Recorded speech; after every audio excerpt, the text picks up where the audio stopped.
we've a nice gang with us already, so I think we'll make a slow start, so that we get everybody out the door by 9 o'clock. So you're all really welcome to this evening's members webinar for Burnbio Trust. Many of you probably know me, but my name is Anya Bird and I am the CEO at Burnbio Trust. And I just wanted to start, I suppose, by saying a huge thank you to you, our members, for the ongoing support for the work that we're doing. We really, really appreciate it.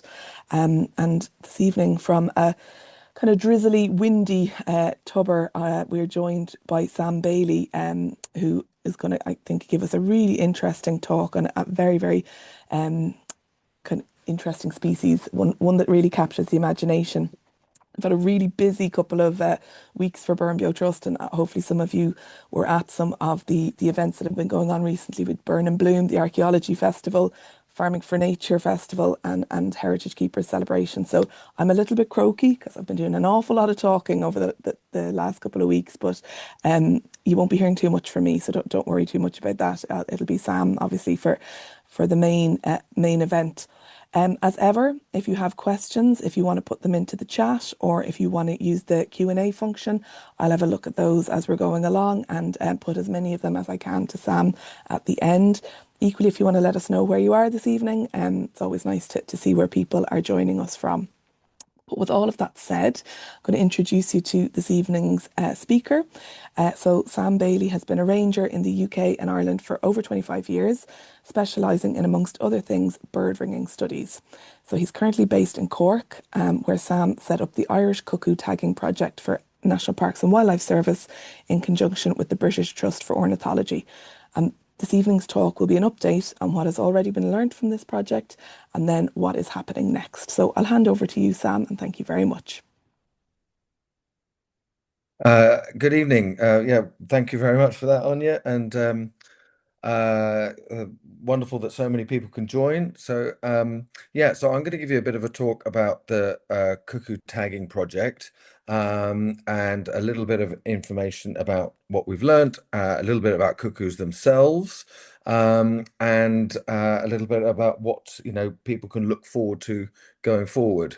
You'll see by this opening page, there's lots of different flags on there, which might give you a bit of an idea of some of the countries that they end up passing through when they leave Ireland and come back to Ireland.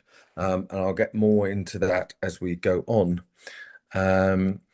So a little bit about cuckoos first. Cuckoo is a green listed species of conservation concern, which is a little bit of an, when I first looked into this, I thought that doesn't sound quite right, seeing as they've had a 27% contraction in breeding distribution over the last 40 years. And when I realized that actually, so green list, not only is it species which are doing really well, aren't seeing any sort of declines, but there are also species that the survey data doesn't quite get enough data to be able to analyze. So it also has a number of species in the green list that are a bit unknown, of which cuckoo is one. But so, as I said, they have a 27% contraction in breeding over the last 40 years, but little is known about the causes and drivers for why those declines have occurred. So cuckoos are rather unique, especially in an Irish context. They have a very unique life cycle. The adults are here. The first adults arrive in April, early April, and the last adults to be here are usually in July, right about now. Within the next couple of weeks, there won't be any adults left in Ireland.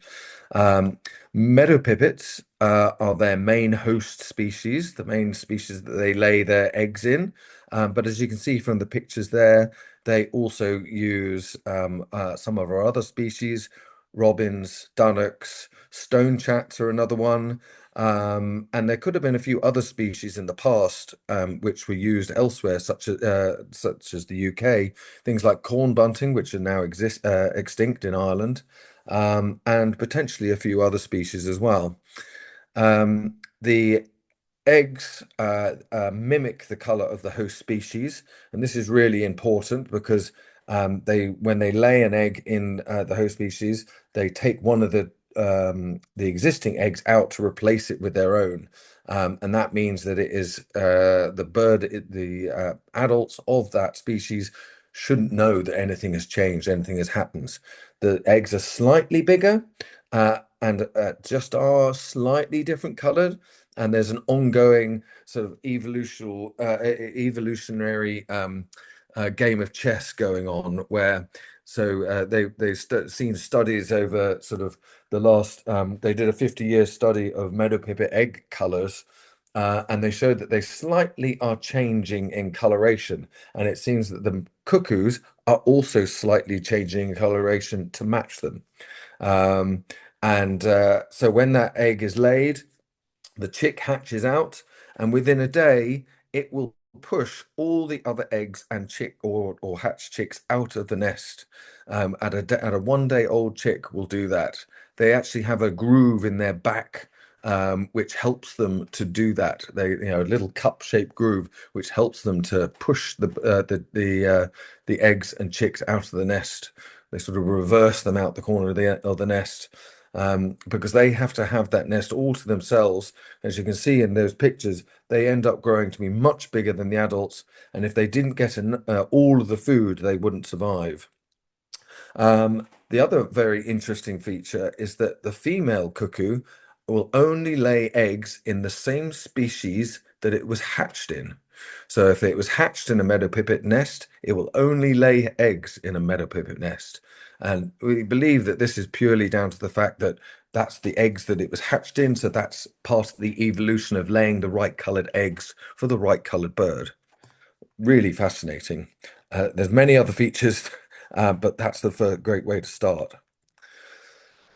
So the Cuckoo Tracking Project.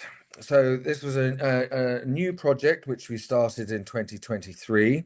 There's been a long ongoing project that the BTO have been doing in the UK since 2011, and looking at trying to understand where our cuckoos go. So up until 2011, there was one record of a cuckoo that had been ringed in Britain and Ireland to have been found anywhere in Africa at all, and that was a single bird found in Cameroon, which had been captured for eating at the time. And that's the only record of all the cuckoos that have ever been ringed. Only one had ever been found in Africa, and that was, I believe, it was in a March time. And so the plan of this was to try and literally understand more. We had no idea where our cuckoos went, what different stages and areas that they used en route, how that migration happened, and what they got up to as they did it. So as you can see in the bottom left corner there, it's a picture of one of the tags. These tags weigh about 5 grams, so they're absolutely tiny. They have a long aerial which transmits straight to to satellite. And on the back, that black sort of square on the back of the tag is a solar panel. And that solar panel charges up the battery and keeps the battery going, so that we can get an idea. And this is attached to the cuckoo like a backpack. So it literally sort of sits over the shoulders and round and back on itself. So, as you can imagine, there's an awful lot of consideration taken into account here for birds' welfare, and making sure that there is no effects to the bird. Obviously, if there were effects, we wouldn't be getting a true picture of what these birds are doing, so the data would be absolutely useless. And that's really important that we don't, yeah, that the data is good information of what these birds are naturally doing. And the 5 grams is really quite a tiny percentage. It's less than 3% of their body weight. So and these birds will almost double in size for migration. They'll put huge fat reserves on to double in size. So a 3 gram increase, a 3% increase is very little for these sorts of birds. So the three birds, Cause, KP, and Torque, three adult males, were tagged in Killarney National Park in 2023. And very quickly, so within the by the beginning of June, these birds already started to leave. Now, obviously, we don't know when exactly they arrived, but this gave us a bit of an idea that obviously some of our birds leave a lot earlier than others. So as you can see there, Cors left on the 3rd, Torque left on the 6th, and KP left on the 26th, so a few more weeks later. But they all went in a generally easterly direction. As you can see, migration isn't a true straight line, as a lot of the times is thought. For example, Cors decided to go on a little trip up to Limerick um, before then heading off back west and joining the others.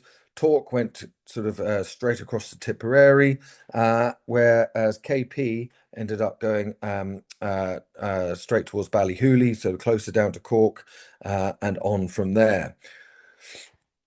So the next step, were they going to cross over into Britain and use Britain as a staging post before moving further on? And this was a really interesting characteristic. Would they make a big ski crossing or just use what the land masses that are there as nice easy stop-offs? And actually, it's quite interesting. So Cors did a very brief stop in Wales before pushing further south, whereas Torque and KP pretty much just flew straight over the top. They didn't land, they didn't stop in Britain, they went straight over the top into France. And as you can see there, we're keeping pretty, the 14th of June, both Cors and Torque were in had already arrived in France, and it was only 28th, so only sort of 2 weeks later. So already KP is starting to catch up with the other ones. Now, at the same time as these birds, there was a number of other birds in the UK which were also had been tagged and making migrations. As you can see there, sorry, our birds were quite sort of ahead of a number of the other British ones, which is quite interesting considering that the Irish birds have an extra sort of bit of sea crossing to do. They certainly seem to leave a bit earlier than some of the British ones.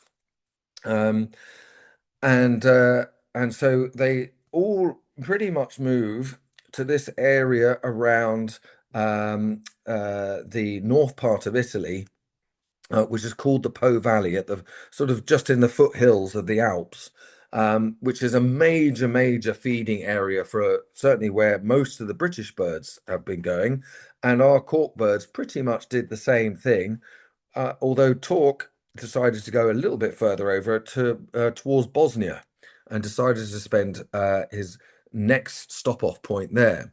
So that trip across from Ireland to northern Italy or Bosnia was pretty quick. That happened within sort of about a week at most. And then when they're in these positions there, they then have to do about 8 weeks of refueling. Now, this is a really important time for these birds. They do massive refueling before they then have to do their next big leap. And this is, so that they put on lots of energy, lots of food. And you might be surprised to learn that the only thing that cuckoos feed on whilst they're in Europe is hairy caterpillars. So hairy caterpillars are their absolute mainstay.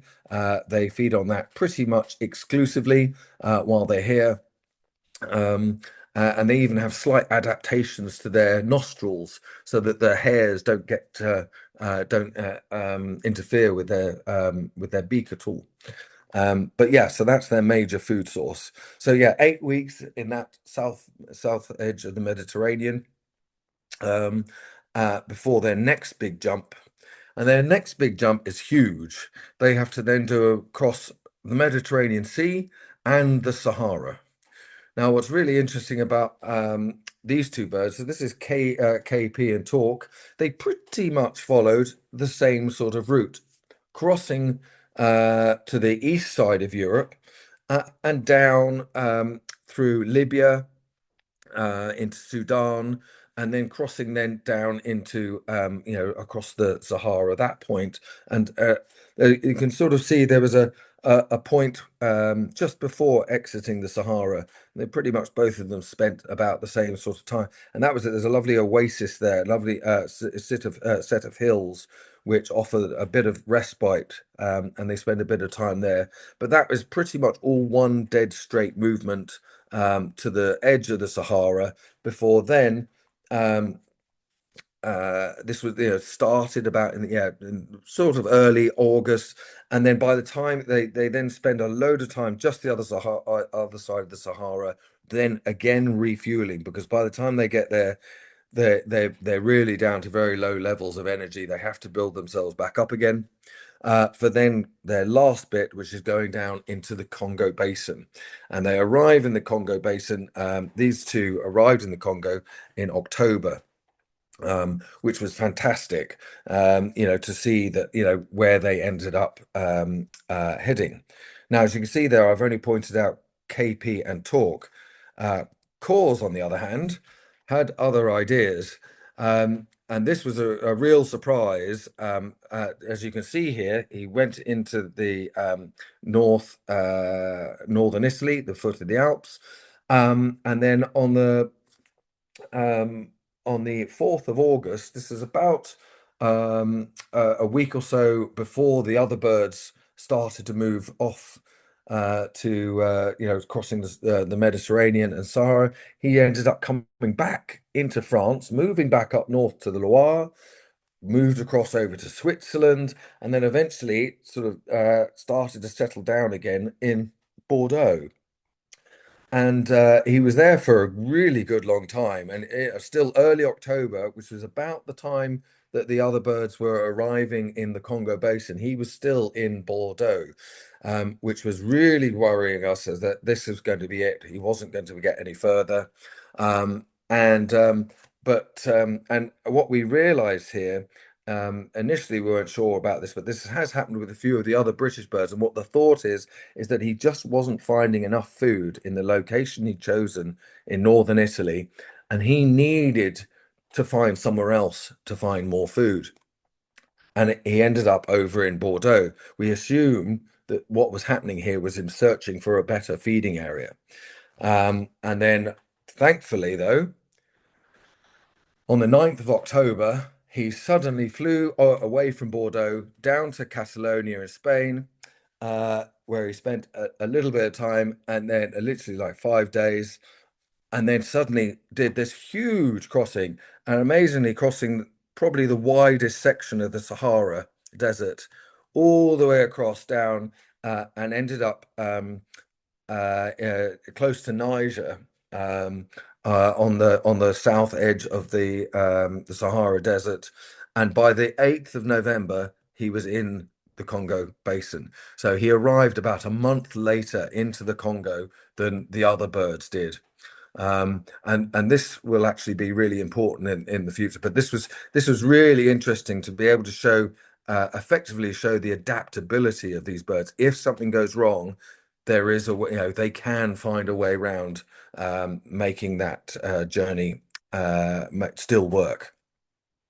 The wintering grounds. Now, this is really interesting. So we think of these birds as, oh, these are our Irish birds, and they come here and they do their breeding.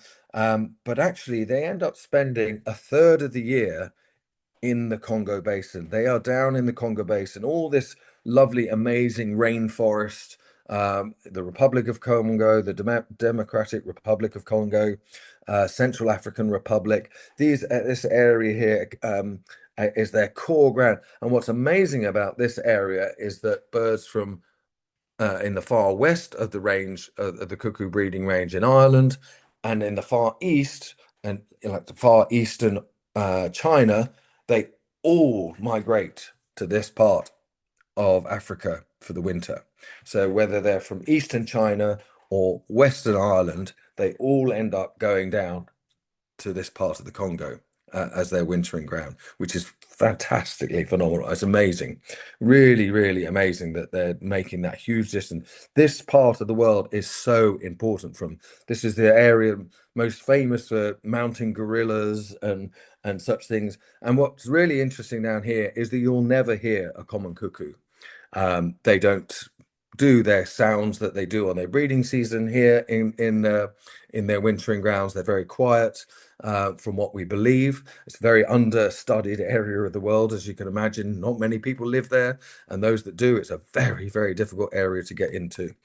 But the tracks showed that they were there for 4 months, and and then they start to look to move on. Now, assumably, the importance of that is replenishing, sort of getting themselves ready for the future breeding season. And by early March, it all starts. And already, so early March of 2024, KP and Torque had moved right the way out west. As you can see straight away, they're not retracing their steps. They're going out west. This is towards the Ivory Coast and Ghana. And they end up spending a little bit of time out in this area. Again, it's probably about between 4 to 6 weeks. They'll spend over in this area, making their way over and spend a little bit of time feeding up. As you can imagine, they have another big trip to make. Um, uh, and by the 12th of April, so this is about a month later, as you can see, Cause has only just started moving. So even though he arrived a month later into the Congo Basin, he's actually left a month later, which is quite interesting. So that 4 months in the Congo Basin is incredibly important. No matter what time they arrive there, they really need to spend 4 months there before they start moving again.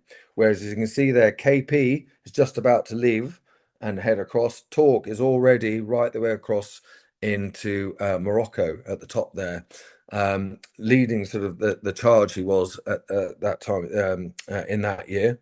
And yeah, that would have been one straight single movement going right the way across.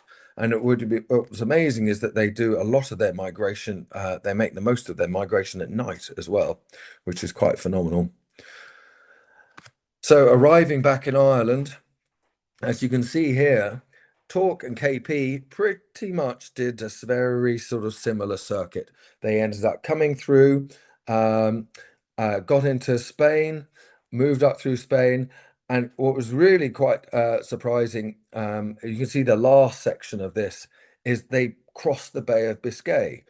Torque did a little stop in Brittany before continuing on into Ireland, whereas KP literally went straight the way across the Bay of Biscay. And that is the first record, the first proper record of a European cuckoo crossing, of doing a big sea crossing. And it's only the Irish cuckoos seem to do that. And the direction, it literally is as straight as that line shows, the route going across. He stopped briefly in Wexford before dashing straight in. And they literally flew straight into Killarney, into the exact same spot that they had been caught a year previous. They knew exactly where they was going, had to get there as quickly as possible, obviously getting there to mark their territory. Again, Cause was a little bit different again.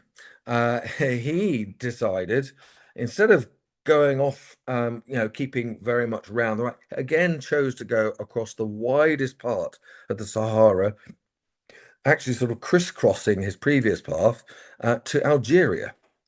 Got to Algeria and then rushed himself over. And what's quite amazing is that although he was a month later in setting off, he only arrived a week later than Torque and KP did into Killarney. So he arrived, almost managed to catch up and arrive back at the same time. So again, shows the ability that they can really manage to deal with effects of what happens and make their way round. But as you can see, sort of his tracks look like they've been drawn by a 3-year-old child compared to Torque and KP, which seem very definite and purposeful. And this is where I'm going. This is what I'm doing. This makes sense.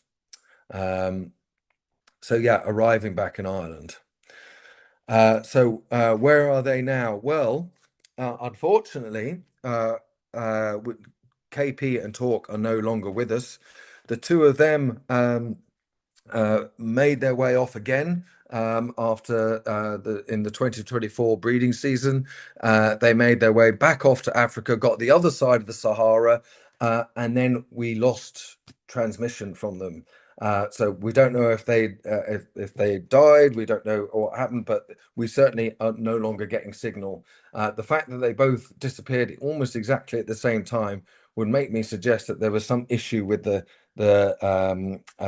IT rather than the birds. But which surprisingly, you probably wouldn't be surprised that there are tag issues with the IT. Cause, on the other hand, he arrived. He has just completed. He completed his third tracked migration this spring.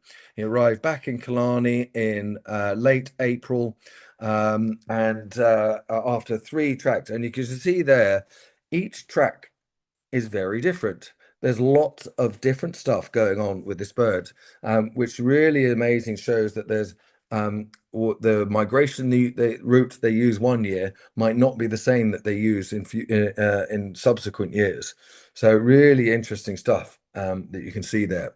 Um, but unfortunately, as is always going to be the case, we haven't heard from him since since the end of April when he arrived back. A couple of days after, his signal stopped giving out. So we believe he probably is no longer with us anymore. But those 3 years of amazing migration are so important in informing us of what they've got up to and what they're doing, which has been phenomenal. Um, a little bit about the future. So we aim to get a good geographic spread of track birds. Obviously, what birds have done for coming from Killarney might be very different for what birds do in other parts of the country. And this is really important because our spread of cuckoos has changed. So, back in the day, cuckoos would have been pretty much everywhere across the whole of Ireland. But nowadays, they've very much reduced in the south and east and in the Midlands. Whereas they still seem to be in good numbers in the north and west, particularly the Burren. The Burren is a very good area for cuckoos. Last year we tagged two birds in Cork, Glen and Inchy, down in West Cork, because unfortunately we don't no longer have no longer have cuckoos in central or eastern Cork, unfortunately, anymore. Only in the west. Um, this year we've tagged two others. We tagged Sean in Wicklow Mountains National Park, and as you can see there, he's already made his way down to the Italian Riviera, where he is sort of currently at the moment. And Rua from the Burren. Now, Rua has done some great stuff there. Really interesting sort of trail from Rua, doing something very, very different. And we're not, obviously, we won't know the true extent of what's going on with Rua there until sort of we can analyze the information later. But we potentially believe that some of this could be to do with the excessive hot temperatures that are occurring in Spain, in France, or were occurring in France, and that it actually zipped over to Spain, which was actually a bit cooler. And it's currently Rua is currently in the Pyrenees, which, as you can imagine, right in the top, it seems to be right high up in the Pyrenees, which you imagine is a lot cooler and a lot better, and probably a lot more food up there. So yeah, this will be really interesting to see how they adapt to different things going on. And so really excited to see how these birds do from other parts of the country. And just a little finish off to say I had the amazing opportunity in November 2024 to get involved in a project in Tsavo West National Park in Kenya, where they do monitoring for migratory birds through ringing. Through a 2-week period at the end of the year. And we happened to catch a cuckoo there. This is a juvenile cuckoo, though. So this juvenile bird had already started molting. You can see some of the grey feathers around its face, where it's getting some of its adult plumage. Um, but this bird, being so far east in Kenya, is actually probably a bird that has come across from China or that far away, because they seem to come in very much in the east side of Africa where they arrive in from, whereas our birds never seem to, or the Western European birds never seem to go quite that far over. So really quite amazing. But I finally got to see a common cuckoo in Africa. So I was more than chuffed. Um, anyway, that's it. Thank you very much. Hope you enjoyed and look forward to any questions. Wow, Sam, thank you so much. I already was a fan of the cuckoos, but I absolutely have an additional respect for them when I see what it is they're doing. And I think it also really highlights, the kind of the global and interconnectedness where we can have conservation initiatives happening here and then the impact obviously of what's happening in other parts of the world on this species in particular. So yeah, really, really fascinating. And we've some lovely questions. And a question that we actually had gotten by email as well from somebody else. So I'll definitely start with this one. John McCullough asked, how on earth do you catch a cuckoo to tag them? And somebody had emailed that as well. So yeah, we'll start there. Okay, well, yeah, it requires an incredibly early morning start for one. So cuckoos actually do they're active quite a lot at night as well as during the day. And probably some people have even heard them calling at night. Um, so what we tend to do is we find now when you've watched cuckoos, if you've ever seen a cuckoo, they tend to like to sit on high points. And that, yeah, they'll if they're in an area, they'll choose the highest point to sit. So we have to try and find an area, try and find a low bush which is not close to any high other anything else high, like pylons or trees, or so anything that's higher up that they might like to sit on. And then we put a triangle of three nets around that bush, three mist nets, which are a type of net that we can use for bird catching. Um, and then we play a mixed tape of male and female call. Some of you might not know that the cuckoo, cuckoo is actually only the call of the male. The female has this amazing, elaborate sort of bubbling call, which is quite different. Um, I'll try and find a copy of it somewhere before we end. But yeah, the female call is quite different. But we play a mix of that, and then at the same time, I have an amazing decoy. So it's a 3D printed pretend female cuckoo. Who was painted up by one of my colleagues amazingly to look like a cuckoo. And so we try and use every trick in the book, basically, is what I'm saying, to try and lure them in. We then catch if we lucky enough to catch them, and I can honestly tell you it doesn't happen every time. Sort of there's quite a bit of effort involved. We then are able to add the tag and go from there. Wow. And a follow-on kind of related question, Sharon Parr asks, do you only tag males? So currently, yes, we have only been tagging males. So males are quite a bit larger than the females. And it's very important that we don't breach that 3% threshold on the size of a tag, or the tag to a bird. And at the moment, the females are just two on the edge. Now, interestingly, we have started introducing a new type of tag, which is a lot lighter, which we are able to put onto females, which are much harder to catch than the males. Males obviously are really heavily attracted by the call and come in a lot easier. Um, but the females, so we have this new tag, but unfortunately, so this new tag isn't a satellite tag. It operates using the mobile phone network. So, as you can imagine, in Africa, that's not very good. So we get great amount of reception from them moving through Europe, and then they disappear into Africa. and then we hope for them to come back in the spring back into Europe, and then we get a huge download of data of information of where they've been in Africa.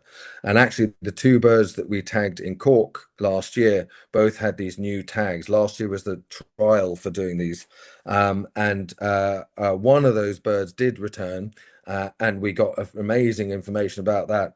And well, the story of that bird is a complete, it would be a whole nother talk, to be honest, because he's broken some amazing, really to change the way of thinking about cuckoos. So, but yeah, so those new tags, if we start using them more, then we will be able to put them on females as well.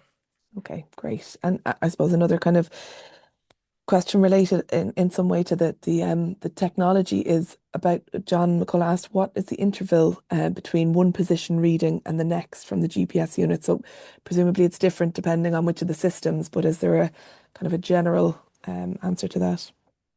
Yeah, we're tending, so the satellite track. So it's as you can imagine. So the tags themselves are about 4,500 euros each.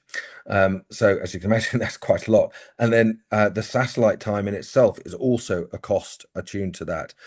So we've had to try and, sort of level out how much, we're going to spend with the amount of data that we're getting. Obviously, we need to get that, information of where they're going, but we don't necessarily need to know every 10 minutes or anything like that. There's various settings you can put on these. The more settings you put on, the quicker the battery runs out as well, which is obviously an issue too. So at the moment, the settings for the satellite track birds are are down to a couple of times a day. Not always do we get a response every day. So the satellite is a bit finicky, and we don't always get a response. And sometimes the response is very poor quality. So we have to sort of level it out a bit. It's not quite as clear cut as you might imagine. Um, Wonderful. I hope that answers the question. Yeah, it's always amazing in these situations, somebody who has an interest in conservation and birds, and then all of these additional skills you need to acquire to understand these systems. So yeah, no, it's brilliant. And Well, there's loads of questions coming in, Sam, here. I can keep them Um, coming. great. There's another about, I suppose, the migration. Hugh Carthy was wondering, do the cuckoos always migrate north from the Congo Basin, or do any go south? No, they've all gone north. All of literally every single one of the cuckoos from Britain and Ireland have all gone north. And to be honest, all the ones that have been, there's been a number that were done in Belarus. They were done some in Germany. They did some, as I say, in China, and they all have come, backwards and forwards with the same, where the go back north again. What's more interesting is the fact that the route they take coming south. Now, what they've seen in the UK is that birds in Scotland and Wales, where the populations are doing okay, all of those birds go the easterly route when they migrate south. So the same as Torque and KP did round, Libya and Sudan that way round, and come back westerly. Whereas in England, where the population is in decline, um, half the birds fly south via Spain and Iberia, and then come back westerly as well. So they go what's called the westerly route round and the westerly route back. So every single bird comes back a westerly route, but they don't all fly south a westerly route. They go a bit east and a bit west. So it seems that one of the bits of research that has come out of this, that those birds that migrate west seem to have a higher chance of failure, and a poorer survival rate. And that is something that we're hoping we might get a bit of information on what's going on with our Irish birds, whether there's a similar context there. Which is why I'm so interested in what Rua might end up being doing, and whether it kicks over going east or basically keeps going west. Lovely. There's a couple of questions then, I suppose, more generally about cuckoos and their life cycle. Tom asked about whether there's any evidence of them starting to use reed warbler nests in Ireland as they do in the UK, now that reed warblers have become well established in this country. There is no evidence so far, no. In fact, there isn't even, I don't believe there's even cuckoos in the same areas as reed warblers. Um, which actually makes a lot of sense, considering that none of our Irish birds would have ever laid an egg in a reed warbler nest. None of them would have hatched from a reed warbler nest, so they won't be laying them again. So the only way that cuckoos will be laying eggs in reed warbler nests realistically would be if they were birds that had originally started further east. Maybe come from Britain, or as part of the juvenile dispersal, maybe they ended up coming to Ireland. So that might be a possibility. We'd actually know very little about juvenile dispersal. Um, so that's another angle of the story, which we really need, we don't know anything about. The difficulties with juveniles is that they have quite a high mortality rate, so they don't survive very well. So trying to put, adding a tag onto a bird that has probably got quite a low level of survival is quite a large welfare risk. And we don't want to do that. We don't want to um, have a major impact on an individual where we don't have to. But it certainly is something that is a bit of a hole in the knowledge gap of what's going on with these birds. Um, but I mean, yeah. So there's still a lot more to learn there. Yeah. I think there'll be as many questions as answers, but Mhm. that's often the way. Yeah. Patsy asked, do they sleep on the wing and how long do they fly without a rest? No, they don't sleep on the wing. They literally fly all the way through, and we actually know that because you can um, from the tags have a few other little sensors within them on temperature and things like that. So you can see when they're flying or when they're not flying. You can see the movement going on. You can understand that through the data. It goes well over my head, I'm afraid. I'm very much a field worker in this. I'm very much, sort of doing the work, and thankfully we have the help from the analysts at BTO who do a lot of the behind the scenes stuff on this. But yeah, it's absolutely fascinating. But they do literally fly constantly. They're unlike swifts who can glide and hover and just sit in the air. These birds have to flap to keep moving. If they stop flapping, they will end up coming down. And what's really interesting is that, like, when they're flying across open water, they're actually flying very close to the water surface, which, when you think about it, makes an awful lot of sense because they're making the most of the updrafts from the waves to basically help propel them, sort of keep them up more without using less energy. And when they're going over the high mountains, they're actually going over them at quite an extensive height. Again, making the most of any thermals, any wind drafts that are going over, pushing them up, keeping them high. So it's really, really interesting to see how the different movements of what they're doing. Amazing. Yeah, they're just they really are amazing little things when you think of what they're managing to do. Um, we've two more questions, and if you have any last minute thoughts, do pop them in. But we'll maybe finish up with these two. So Carmel asked about she'd read a report in the paper about three cuckoos that were tagged in Glengarriff last year, possibly your guys, I'm not sure. And one of them spent a few weeks in Croatia. She thought maybe on his way back to Africa. Are there more studies like this? Yeah, so the two birds that were tagged in Glengarriff, well, one in Glengarriff and one in near Ballingeary, just slightly further north. Um, uh, Inchi, the one in Ballingeary, he went down to Spain and migrated across to Africa from Spain, which, as I said before, was sort of quite interesting and quite different, and then came back from Spain that way. But he and then sorry, and then but Glenn, who was ringed near Glengarriff, he went across to Croatia and then even further ended up in Hungary before migrating into Africa. So, like, I still find it amazing that some of these birds are at the furthest west in their range, are going further east as part of their migration than a lot of the British birds. So quite a few, was it uh, so two out of the five birds have gone further east than any of the British birds ever have, which is really interesting considering they've done over 100 birds in the UK now. Um, so it really shows that there's something, quite sort of significantly different.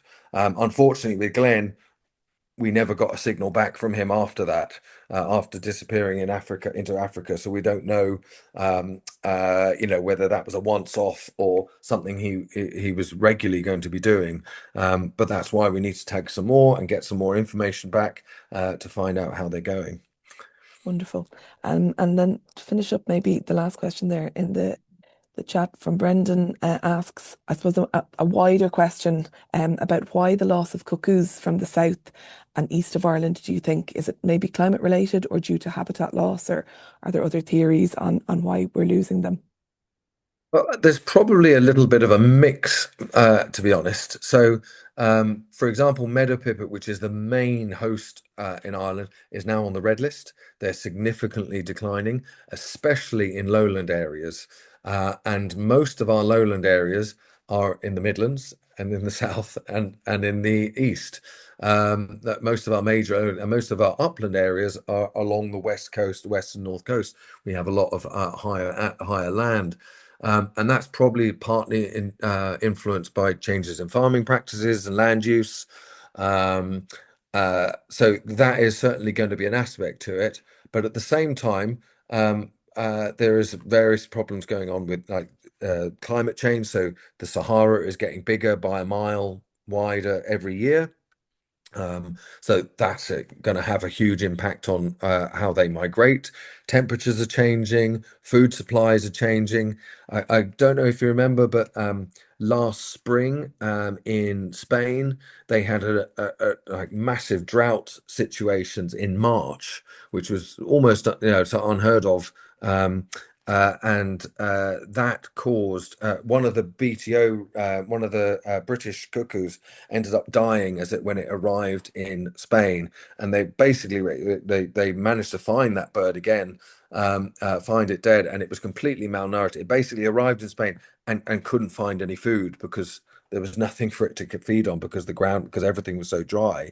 A lot of the vegetation had dried, so there weren't any of the insects that it usually relies on to feed on. So it was really interesting what certain factors can happen. And so these places that they arrive in can be really, really important. So that migration route, things that are going on, and then obviously if something was ever to go wrong in the Congo, I think you can imagine that is the one most important place for all cuckoos across the world. If anything was to happen in the Congo Basin, then I think there would be big problems. Yeah. Wow. Not exactly a positive note, maybe to finish on, but however, I suppose it is the reality. I'm going to share in the chat Sam's details. So he has an email address and the website for the BTO. If you want to follow some of these cuckoos, I think you can also sponsor them if anybody is so inclined. And then also Sam's Instagram. But Carmel, I think, summed it up. She said she'll hear the cuckoo where she lives in the Burren now with even more appreciation in the future. I think we Mm. all will. And I was thinking about the Féile na Gcumhacht in the May Bank holiday every year in Kinvara. There's a cuckoo fleadh where there's a festival celebrating the cuckoo, and I think Mm. it'll have an added value this year now when we're thinking of them and all they've been through to get here. So I think nothing left really, only to say a huge thank you to Sam. Really fascinating and such a wealth of knowledge. It's been wonderful. For those who are so inclined, the next online event of Burnbio Trust, we have one of our Hare's Corner clinics on the 13th of July. Will be a wonderful information sharing session, I suppose, on seed collecting with Niall Fitzgerald, who I think has a meadow down near Ballybunion. So might be one to have a look at. But other than that, I'd love to say a massive thanks again to Sam, and I'll be looking forward to hearing the cuckoo when they come back around next year. Well, many thanks for inviting me and really good questions. This is Put really you through your interesting. paces. Yeah, exactly. Yeah. Thank you very much. All right. Thanks all. Good evening. Bye.